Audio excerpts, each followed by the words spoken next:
ಯೇಸು ಕ್ರಿಸ್ತರು ನನ್ನ ಬದಲಿಗೆ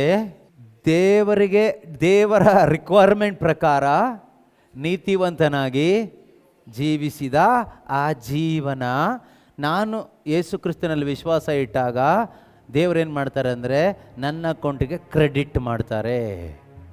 ನನ್ನ ಅಕೌಂಟಿಗೆ ಏನು ಕ್ರೆಡಿಟ್ ಮಾಡ್ತಾರೆ?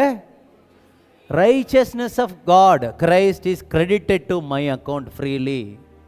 ಈಗ ನನ್ನ ಅಕೌಂಟನ್ನು ದೇವರು ಹೀಗೆ ಓಪನ್ ಮಾಡಿ ನೋಡುವಾಗ ಸ್ಟಾರ್ಟಿಂಗಿಂದ ಎಂಡ್ ತನಕ ಏನು ಕಾಣ್ತಾ ಇದೆ? ಎಷ್ಟು ಆ ರೈಚಸ್ನೆಸ್ ಯಾವ ಥರ ಕಾಣುತ್ತೆ ದೇವರಿಗೆ? ಯೇಸು ಎಷ್ಟು ನೀತಿವಂತನೋ ಅಷ್ಟೇ ನೀತಿವಂತ ಅಲ್ಲ ಇವನು ಅಂತ. ಇದು ನೀವು ಒಪ್ಕೊಳ್ತೀರಾ? ಈ ಮೈಂಡ್ ಒಪ್ಕೊಳ್ಳಲ್ಲ. ಯಾಕಂದ್ರೆ ನಾವು ಟ್ರೈ ಮಾಡ್ತಾ ಇರೋರಲ್ವ ನೀತಿವಂತರಾಗಲಿಕ್ಕೆ. ಅದರಿಂದ ಈ ಟ್ರೈ ದೊಡ್ಡ ಕಷ್ಟ. We are trying to be riches. ಈ ಟ್ರೈ ಮಾಡ್ತಾ ಇರೋರಿಗೆ ಇದು ಒಪ್ಕೊಳ್ಳೋಕೆ ಕಷ್ಟ. ಈ ಟ್ರೈ ಮೆಂಟಾಲಿಟಿ ಹೋಗಿ ಝೀರೋ ಆಗಬೇಕು, ಏನೂ ಇಲ್ಲ ಅಂತ. ಆಗ ನಮಗೇನಾಗುತ್ತೆ? ಬೇರೆ ಗತಿ ಇಲ್ಲ, ಆಗ ನೀನೇ ಗತಿ. ಈ ರೀತಿಯಲ್ಲಿ ದೇವರು ಆ ನೀತಿವಂತಿಕೆಯನ್ನು, ರೈಚಸ್ನೆಸ್ಸನ್ನು ನಮ್ಮ ಅಕೌಂಟಿಗೆ ಕ್ರೆಡಿಟ್ ಮಾಡಿದ್ದಾರೆ ಎಂದು ನೀನು ಒಪ್ಪಿಕೊಳ್ಳುವಾಗ, ಪ್ರೀತಿಯ ಸಹೋದರ ಸಹೋದರಿಯರೇ, ಆ ವಿಶ್ವಾಸಕ್ಕೆ, ಆ ನಿನ್ನ ವಿಶ್ವಾಸಕ್ಕೆ ದೇವರು ಕೊಡುವಂಥ ಬೆಲೆ ಏನು ಗೊತ್ತಾ? ಮುದ್ರೆ. ಪರಿಶುದ್ಧಾತ್ಮನ ಒಂದು ಸೀಲನ್ನು ಒತ್ತುತ್ತಾರೆ ನಮ್ಮ ಮೇಲೆ. You are riches and you are justified as riches. ಅದಾದಮೇಲೆ ಅದೇ ರೋಮನ್ರಿಗೆ ಬರೆದ ಪತ್ರಿಕೆಯಲ್ಲಿರೋದು, ದೇವರೇ ಆರಿಸಿಕೊಂಡವ್ರ ಮೇಲೆ ತಪ್ಪು ಹೊರಿಸಲಿಕ್ಕೆ ಯಾರಿಂದ ಸಾಧ್ಯ? ದೇವರೇ ನೀತೀಕರಿಸಿದವರನ್ನು ಅನೀತಿವಂತರು ಅಂತ ಕರೀಲಿಕ್ಕೆ ಯಾರಿಂದ ಸಾಧ್ಯ? ಎಷ್ಟು ಚೆನ್ನಾಗಿದೆ ವಾಕ್ಯ.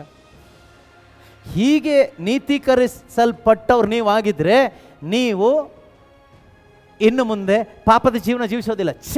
ನನ್ನಂಥ ಹೊಲಸು ಮನುಷ್ಯನನ್ನು ದೇವರು ಯೇಸು ಥರ ಇವತ್ತು ನೋಡ್ತಾ ಇದ್ದಾರೆ ಅಂದಮೇಲೆ ನಾನು ಯಾಕೆ ಈ ಸುಳ್ಳು ಹೇಳಬೇಕು? ನಾನು ಯಾಕೆ ಈ ವ್ಯಭಿಚಾರ ಮಾಡಬೇಕು? ನಾನು ಯಾಕೆ ಇನ್ನು ಲೋಕದಲ್ಲಿ ಎಲ್ಲೋ ಮೇಲೆ ಬರಬೇಕು, ಏನೋ ಆಗಬೇಕು, ಅದು ಬೇಕು ಇದು ಬೇಕು? ಯಾಕೆ ನಾನು ಈ ಲೋಕಮಯವಾಗಿ ಬದುಕಬೇಕು? ನಾನು ಇನ್ನು ಮುಂದೆ ಬದುಕೋದಾದರೆ ನನ್ನನ್ನು ನೀತೀಕರಿಸಲಿಕ್ಕೋಸ್ಕರ, ನೀತಿವಂತನನ್ನಾಗಿ ಮಾಡಲಿಕ್ಕೋಸ್ಕರ ಶಿಲುಬೆಯ ಮೇಲೆ ನನ್ನ ಸಕಲ ಅನೀತಿವಂತಿಕೆಯನ್ನು ಹೊತ್ಕೊಂಡು ನನಗೋಸ್ಕರ ಪ್ರಾಣ ಕೊಟ್ಟ ಆ ಯೇಸು ಕ್ರಿಸ್ತನಿಗಾಗಿ ನಾನು ಬದುಕ್ತೀನಿ ಅಂತ ಒಂದು ಒಳ್ಳೆ ತೀರ್ಮಾನ ನಾನು ಒಳಗಡೆ ಮಾಡಲಿಕ್ಕೂ, ಪಾಪಕ್ಕೆ ವಿಮುಖನಾಗಿ ದೇವರಿಗೆ ನನ್ನನ್ನು ಸರೆಂಡರ್ ಮಾಡಿಕೊಡ್ಲಿಕ್ಕೂ ನನಗೆ ಸಾಧ್ಯ ಆಗುತ್ತೆ. ಇದು ಯಾರು ಹೇಳೋದು ಬೇಕಾಗಿಲ್ಲ. That is the power of the true righteousness of Christ Jesus. ಅದು ದೇವರ ನೀತಿವಂತಿಕೆಯ ಶಕ್ತಿ.